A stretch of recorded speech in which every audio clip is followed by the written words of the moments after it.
That's what it is, because a lot of people, after they heard that, and then they invited them there to speak on the Human Rights Council, the 24th or 28th, whatever it was, and then gave them the vice chair position for human development, which is anti-violence and pro-women's rights.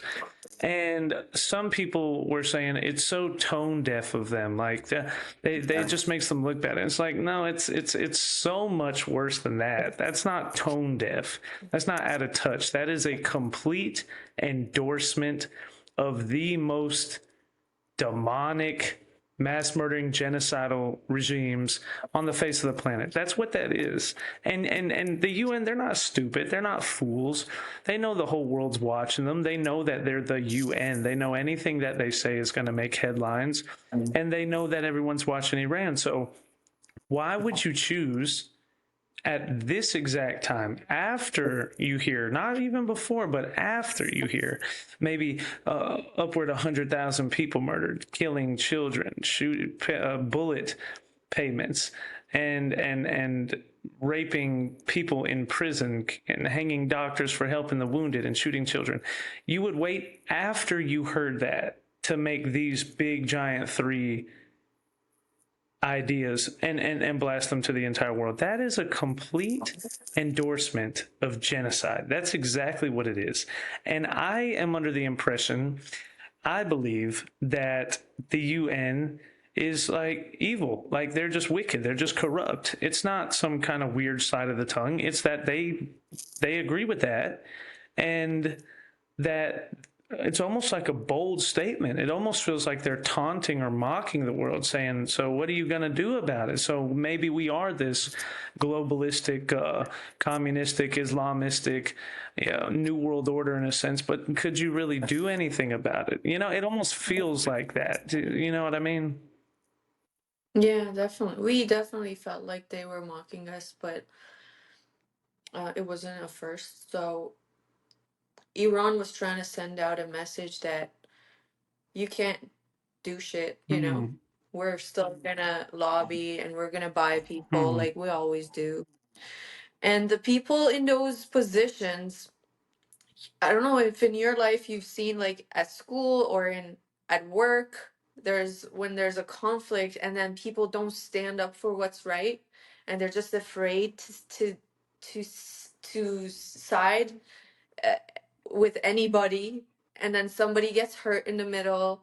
It's happened to me a few Hmm. times where it's like obvious that somebody's being bullied and you guys are being silent. So it's about weak characters again, Hmm.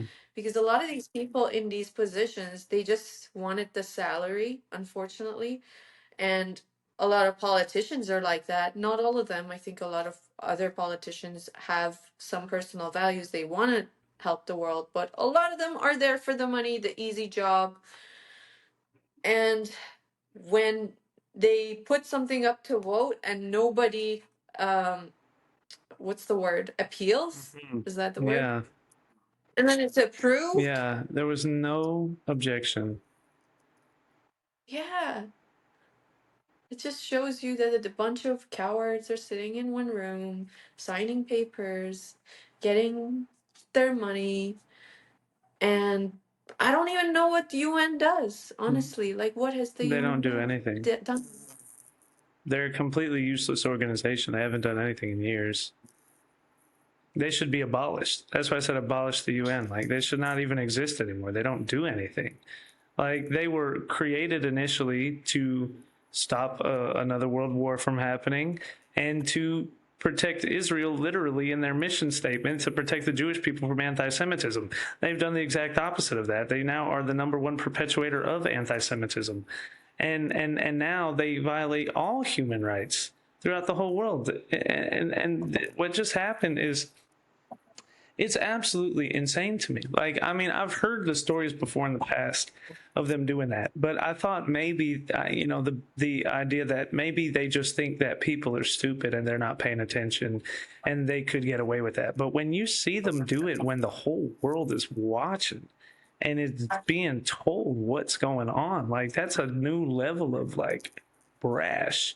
Like, that was really brash, and I wonder if the Islamic regime, like you said, lobbying, I wonder it's possible maybe that there was some sort of talk between the two of them, almost to maybe break the spirits of the people in the revolution. Like, look, even the UN doesn't have your back. You really think anyone's coming to save you? The UN doesn't even have your back.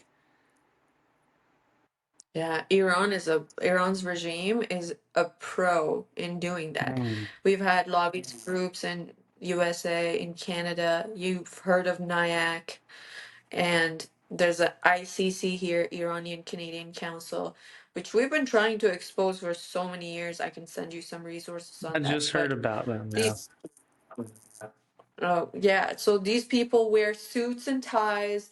Women are hijabless and they wear the dresses, and they go out there and try to apologize on behalf of the regime and say that this is, yeah, it's just a domestic issue. It's because of the economy. People are this or that, and they just try to cover it up, cover it up. That's what they're getting paid to do directly.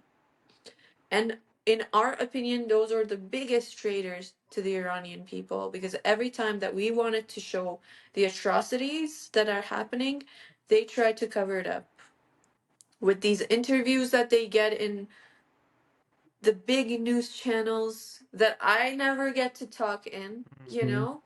and they just give a bunch of lies on behalf of the regime to just buy more time, to say, hey, we're working on it. Like, there's a lot of hope, there's a lot of progress happening.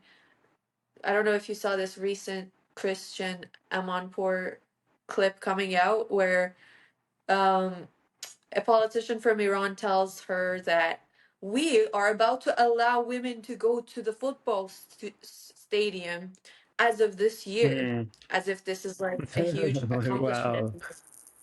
And Christian Amanpour is like, wow, that's progress.